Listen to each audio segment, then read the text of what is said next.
మీ పిల్లల డాక్టర్ కళ డబ్బు వల్ల ఆగిపోవద్దు. కేవలం 18 లక్షల నుంచి MBBS విదేశాల్లో.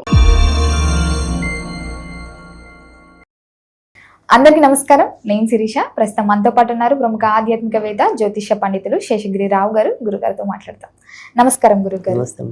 గురుగారు, ఆగస్టు మాసంలో ద్వాదశ రాశి అయిన 2వ రాశి వృషభ రాశి వారికి ఎలా ఉండబోతుంది అంటారు? ఎలాంటి జాగ్రత్తలు తీసుకోవచ్చు అంటారు? ఆర్థిక పరంగా, ఆరోగ్యపరంగా ఈ మాసంలో వీరి గ్రహ గోచరం ఏంటంటారు?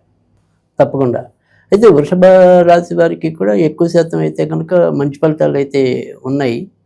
సో ఇటు ఆర్థికంగా అయితేనేమి, ఆరోగ్యపరంగా అయితేనేమి, వృత్తి ఉద్యోగాల్లో అభివృద్ధి పరంగా అయితేనేమి, మొత్తం మీద ఎక్కువ శాతం మంచి ఫలితాలు అయితే ఉంటాయి. కానీ కుటుంబంలోనే తరచూ ఎవరో ఒక పరంగా ఒత్తిళ్ళు ఎదుర్కోవటం అనేది ఎక్కువగా కనిపిస్తుంది. సరే, తర్వాత వివరంగా ఎలాగో తెలుసుకుంటాం కాబట్టి మామూలుగా అయితే ఎక్కువ శాతం శుభ ఫలితాలు కానీ వృషభ రాశి వారికి అయితే కనుక చెప్పచ్చు. మరి గురుగారు, విద్యార్థులకు ఎలా ఉంటుందంటారు? విద్యార్థులకి కూడా ప్రస్తుతం అయితే కనుక మంచి ఫలితాలు అయితే కనిపిస్తున్నాయి. అందులో ఆగస్టు 2 దాటిన తర్వాత నుంచి ఇంకా మరి ఇంత బాగా చురుగ్గా నిర్ణయాలు తీసుకోవటం అనేది అయితే జరుగుతుంది. అయితే ఆగస్టు 14 నుంచి 28 మధ్య కాలంలోనే కొద్దిగా ఆలోచించి నిర్ణయాలు తీసుకోవటం అనేది అవసరం. అక్కడ ఏదైనా సరే కొంతవరకు తప్పటడుగులు వేయడానికి అవకాశాలు ఉన్నాయి. సో ఒక విధంగా చెప్పాలంటే కనుక మొదటి అర్ధభాగంలోనే విద్యార్థులకి మంచి ఫలితాలు ఎక్కువ గోచరిస్తున్నాయి. మరి పెట్టుబడులు పెడదామన్నా, కొత్తగా వ్యాపారం స్టార్ట్ చేద్దామన్నా చేసుకోవచ్చు అంటారా? అది కొత్తగా వ్యాపారం చేయాలి అనుకునే వాళ్ళకి కూడా వృషభ రాశి వాళ్ళకి సానుకూలకంగానే ఉంది. ముఖ్యంగా భవన నిర్మాణ రంగంలో ఉన్న వారికి, తర్వాత ఇంటికి సంబంధించిన పనిముట్లు ఏవైనా సరే, అంటే ఎలక్ట్రికల్ ఐటమ్స్ అవ్వచ్చు, సిమెంట్ అవ్వచ్చు, ఇసుక అవ్వచ్చు, శానిటరీ ఐటమ్స్ అవ్వచ్చు, రంగులు అవ్వచ్చు, ఇలా ఏవైతే ఉంటాయో ఇంటికి ఉపయోగించే ఫర్నిచర్ అవ్వచ్చు, ఇలాంటి వ్యాపారాలు చేసే వాళ్ళకైతే కనుక మరింత ప్రోత్సాహకరంగా ఉండడానికి కూడా అవకాశం ఉంటుంది. తర్వాత సర్జికల్ ఎక్విప్మెంట్స్ అమ్మే వాళ్ళకి, ల్యాబొరేటరీలు అలాంటివి నిర్వహించే వాళ్ళకి, లేదా కొత్తగా పెడదాం అనుకునే వాళ్ళకి, అలాంటి వాళ్ళకి కూడా మంచి అవకాశాలు ఉంటాయి. మరి వీరికి ఆర్థిక పరంగా కూడా ఎలా ఉంటుందంటారు? అయితే ఆర్థిక స్థానంలో కూడా ప్రస్తుతం అయితే కనుక మొన్నటి దాకా బుధుడు మరి 2వ స్థానంలోనే సంచరించడం అనేది ఉంది. ఇప్పుడు ప్రస్తుతానికి అయితే కనుక కర్కాటకంలోకి రావటం అనేది, తర్వాత కూడా సింహంలోకి రావటం అనేది ఉంటుంది. అయితే కర్కాటకంలో ఉండే మొదటి 14 రోజుల్లో కూడా కొంత ఖర్చులు అమితంగా ఉండటం అనేది జరుగుతుంది. అందులో మనం మొదటగా చెప్పుకున్నట్టుగా ఇంట్లో ఎవరో ఒకరు తరచు రోగగ్రస్తులు అవటం వల్ల కూడా కొంత ఖర్చు వాళ్ళ మీద కూడా పెట్టవలసిన పరిస్థితి అయితే ఏర్పడుతుంది. సో 2వ వారం నుంచి క్రమేపీ ఇంటి వాతావరణం కొద్దిగా మెరుగుపడుతుంది. దానివల్ల కొంత ఖర్చులు కూడా నియంత్రణలోకి రావటం అనేది అయితే ఉంటుంది. సో మొదట ఉండే 2 వారాల్లో మాత్రం ఖర్చు పరుగులెట్టడం అనేది జరుగుతుంది. మరి గురుగారు, మొత్తం మీద అనలైజ్ చేస్తే వీళ్ళకి ప్రథమార్థం కలిసి వస్తుందంటారా, ద్వితీయార్థంలో కలిసి వస్తుందంటారా? మొదటి అర్థమే కొంత ఖర్చులు ఉన్నప్పటికీ కూడా, ఖర్చులు మినహాయించి మిగతా విషయాలన్నిటికీ కూడా మొదటి భాగంలోనే మంచి ఫలితాలు ఎక్కువ ఉంటాయి. అలాగే గురుగారు, వాహన యోగం కూడా ఉందంటారా? సో వాహనాలకు సంబంధించినంత వరకు కూడా వీళ్ళకి రవి కారకుడు అవుతున్నాడు. సో రవి ప్రస్తుతం అయితే కనుక ఇదే నెలలో ఆగస్టు ఇంచుమించుగా 2వ వారం నుంచి స్వక్షేత్రానికి చేరుకోవటం అనేది ఉంటుంది. సో అంటే ఏదైనా సరే ఉన్న వెహికల్ అమ్మేసి తీసుకోవాలి అనుకుంటే కనుక మొదటి ఉన్న 15 రోజుల్లో మంచిది. అంటే మనం ఏదో వాడేసిన వెహికల్ ఉంది, దాన్ని కొంత అమ్మేసో మళ్ళీ కొత్తది తీసుకోవాలి అనుకునే దానికి మాత్రం మొదటి ఉండే అర్ధభాగం మంచిది. అలా కాకుండా డైరెక్ట్గా కొత్తగా తీసుకుందాం అనుకున్నాం అనుకోండి, అప్పుడు మాత్రం ఆగస్టు 15 దాటిన తర్వాత మంచిది. మరి ఉద్యోగ రంగంలో ఉన్న వారికి కూడా ఎలా ఉంటుందంటారు? ఉద్యోగం మారాలి, అసలు నిరుద్యోగుల పరిస్థితి కూడా ఏంటంటారు? రైట్. అయితే విద్యార్థులకి, ఉద్యోగులకి కూడా మంచి ఫలితాలు మొదటి 2 వారాల్లోనే ఎక్కువగా పొందటం అనేది అయితే ఉంది. ఇప్పటికే ఉద్యోగం చేస్తున్న వాళ్ళకి పెద్దగా దిగులు లేదు. అంటే మొదటి వారమా, 2వ వారమా, 3వ వారమా అనే ప్రశ్న లేదు.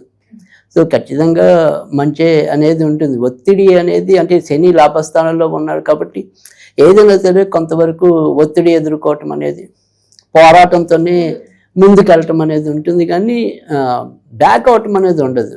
అంటే ఇప్పుడు సపోజ్ ఉద్యోగాలు తీసే పరిస్థితి వచ్చింది అనుకోండి, వీళ్ళు సేపు ఏదో విధంగా నిలబెట్టుకుంటారు.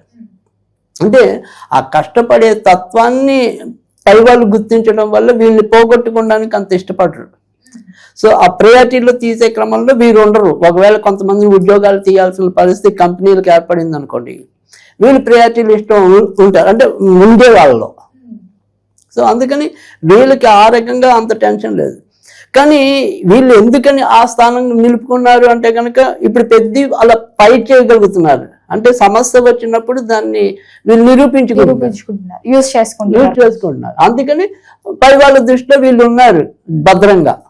సో అందుకని వీళ్ళ జాబ్ కూడా భద్రంగానే ఉండటం అనేది జరుగుతుంది. మరి గురువు గారు, ఈ ఆగస్టు మాసంలోనే శ్రావణ మాసం కూడా స్టార్ట్ అవుతుంది కాబట్టి ముహూర్తాలు విశేషంగా చాలా ముహూర్తాలు కూడా ఉంటాయి. మరి ఎవరైతే వివాహ ప్రయత్నాలు చేస్తున్నారో, గృహ ప్రవేశాలు చేసినా కానీ, ఎవరికైతే గృహయోగం ఉందంటారా, వివాహ యోగం కూడా ఉందంటారా ఈ మాసంలో? రైట్. అంటే వీళ్ళ వివాహ కారకుడు వచ్చేప్పటికి కుజుడు ప్రస్తుతం అయితే కనుక కొద్దిగా శత్రు స్థానంలోనే రెండో ఇంట్లోనే తిరగటం అనేది ఉంది ఇప్పుడు మిథున రాశిలో. సో కానీ అందుకని బాగా ఇబ్బంది పెట్టే పెళ్ళిళ్ళు కుదరటం అనేది ఉంటుంది. అంటే ఇప్పుడు సపోజ్ ఆడపిల్లి వారు అవ్వచ్చు, మగ పిల్లి వారు అవ్వచ్చు. కాసేపు చేసుకుంటామంటారు, మళ్ళీ చేసుకోమంటారు, కాసేపు చేసుకుంటామంటారు, మళ్ళీ చేసుకోమంటారు, కానీ చివరికి చేసుకుంటారు. సో అలా నానుస్తూ ఉండటం అనేది ఉంటుంది. ఎందుకంటే అక్కడ ఇబ్బంది పడటం అనేది కుజుడు వల్ల. సో ఇంచుమించు ఈ నెలంతా కూడా ఎక్కువ శాతం కుజుడు మిథునంలోనే ఉండటం అనేది జరుగుతుంది. తర్వాత ఏమో వచ్చినా మళ్ళీ కర్కాటకంలో నీచంలోకి రావటం అనేది ఉంటుంది ఆయన. సో అందుకని రాబోయే 2-3 నెలలైనా పెళ్ళిళ్ళు అయితే కుదిరినా కానీ ఇలా ఇబ్బందులతోనే కుదుర్చుకోవటం అనేది జరుగుతుంది. సరే, ఇంకా భార్యాభర్తల మధ్య కూడా మధ్యలో ఏవో రకంగా కొంత వాగ్వివాదాలు అనేవి చోటు చేసుకుంటాయి. ఎందుకంటే కలత్రకారకుడు లేదా జీవిత భాగస్వామి కారకుడు కూడా కుజుడు అయి ఉండటం, ఆయన మిథున రాశిలో సంచరించడం అనేది, మిథునంలో కుజుడు అగ్రెసివ్ బాగా. సో అందుకని కోపాలు అనేవి టకటక వస్తూ ఉంటాయి, మళ్ళీ వాతావరణం కొంచెం డిస్టర్బ్ అవుతుంది. అందులో వృషభ రాశి వారికి ముఖ్యంగా ఇంట్లో ఎవరికొకరికి తరచు అనారోగ్యాలు సంభవిస్తూ ఉండటం. ఇటేమో మనం ఇందాకే చెప్పుకున్నాం, బాగా ఒత్తిడితోనే ఉద్యోగాల నిర్వర్తన అనేది. సో అటు ఉద్యోగాల్లో ఉండే టెన్షన్ ఒకటి, ఇక్కడేమో కుటుంబంలో ఎవరో ఒకళ్ళు రోగగ్రస్తులు అవటం అనేది ఒకటి. ఈ రెండింటి సంబంధంలో ఎవరో ఒకరి మీద మనం కోపం ప్రదర్శించాలి కదా. సో తేరగా దొరికే జీవిత భాగస్వామ్యం ఉంటుంది. అంటే ఆడైతే ఆడ, మగైతే మగ. సో అందుకని వాళ్ళ మీద మనం విరుచుకుపడటం అనేది కామన్. కానీ అది మనసులోంచి వచ్చిన కోపం అనేది కాదు, అప్పుడున్న సిచ్యువేషన్ బట్టి. కాబట్టి దాని గురించి మరీ బెంగపడాల్సిన అవసరం అయితే లేదు, మనం కొంత అర్థం చేసుకోవడమే. మరి గురువు గారు, ఎవరికైతే దూర ప్రయాణాలు చేయాలనుకుంటున్నారో విదేశీ యోగం కూడా ఉందంటారా ఈ రాశి వారికి? రైట్. ఇప్పటికైతే కనుక విదేశీ ప్రయాణాలు చేయడానికి అయితే సౌఖ్యంగానే ఉంది. ఎందుకంటే ప్రస్తుతం రాజ్యస్థానంలోనే రాహు ఉండటం అనేది జరిగింది. సో పైగా వృషభ రాశి వాళ్ళు ఎవరైనా సరే, అంటే ఇప్పుడు ఏదైనప్పటికీ ఒకేసారి ఉన్న దగ్గర చోట్ల మనకి ఉద్యోగాలు రావటం అనేది ఒకటి, ఒకవేళ దూర ప్రాంతాల్లో ఉద్యోగాలు రావటం అనేది ఒకటి. అంటే విదేశాలనే కాదు, అంటే సపోజ్ నేను హైదరాబాద్ ఉన్నాను అనుకోండి, హైదరాబాద్లో నాకు ఉద్యోగం రావటం అనేది ఒకటి, దీనికి దూరంగా ఇంకెక్కడో ఉద్యోగం రావటం అనేది ఒకటి. ఇలాంటివి ఏదైనా వచ్చినప్పుడు మనం దూరంగా ఉండేదానికి ప్రాధాన్యత ఇచ్చుకుంటే ఇంకా మంచిది. ఎందుకంటే ప్రస్తుతం రాజస్థాన్లో రాహు ఉండటం వల్ల అన్య ప్రాంతాల్లోనే ఎక్కువ మనకి లాభము యోగము అనేది ఉంటుంది. సో అందుకని వెళ్ళటం అనేది ఇంట్రెస్ట్ అయితే ఖచ్చితంగా ప్రయత్నించుకోవటం మంచిది.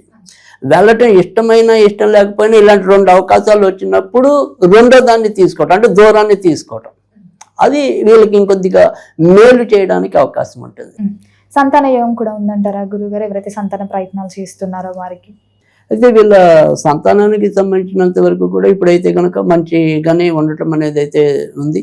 సో ఖచ్చితంగా వారికి సంబంధించిన ఏదైనా సరే ఇటు మెడికల్గా వెళ్తున్నారు అనుకోండి, ఖచ్చితంగా ఒక నిర్ధారణ మంచి జరగడానికి అయితే కనుక పాజిటివ్ అయితే వైబ్రేషన్స్ అయితే రావడానికి అవకాశాలు చాలా ఎక్కువగా కనిపిస్తున్నాయి. మరి గురుగారు, ఈ మాసం అంతా వీళ్ళకి ఇంకా అనుకూలంగా ఉండాలంటే ఏ దైవ నామస్మరణ బాగుంటుందంటారు? ఎలాంటి పరిహారాలు చేసుకుంటే ఈ మాసం అంతా కలిసి వస్తుందంటారు? అయితే ఈ నెలంతా కూడా వీళ్ళు సాధ్యమైనంత వరకు కూడా లక్ష్మీ గణపతికి సంబంధించిన ఆరాధన చేసుకున్నట్టయితే కనుక చాలా మంచి ఫలితాలు ఉంటాయి. అంటే లక్ష్మీదేవి అనేది ఇప్పుడు ఎలాగో మనం కామన్గా ఈ నెలంతా చెప్పడం అనేది ఉన్నప్పటికీ కూడా గణపతిని ఎందుకు ఆరాధించాలంటే కనుక ప్రస్తుతం వీళ్ళకి చతుర్థ స్థానంలోని కేతు సంచరించడం అనేది జరుగుతుంది. అందుకని వీళ్ళకి ఉద్యోగ సమస్యల కన్నా కూడా ఇంటి సమస్యలు ఏదో రకంగా పీడించడం అనేది, అంటే కొన్నాళ్ళు నాన్నగారికి బాగుండకపోవడం, కొన్నాళ్ళు అమ్మకు బాగుండకపోవడం, లేదా వీళ్ళకి ఆరోగ్యం బాగుండకపోవడం, భార్యకి బాగుండకపోవడం, పిల్లలకి ఏదో ఒక 2 రోజులు గ్యాప్ ఇస్తే మళ్ళీ ఏదో ఒకటి. అందుకని కేతువుకి వినాయకుడు కావాలి. సో ఆర్థికంగా కూడా మనకు ఖర్చులు పెరుగుతాయని చెప్పి, అందుకని లక్ష్మీదేవి కావాలి. సో అందుకని వీళ్ళు చక్కగా లక్ష్మీ గణపతికి సంబంధించినవి ఏమైనా సరే చదువుకున్నట్టయితే కనుక చాలా మంచి ఫలితాలు వృషభ రాశి వాళ్ళకి ఈ నెల అంతా కూడా ఉంటాయి.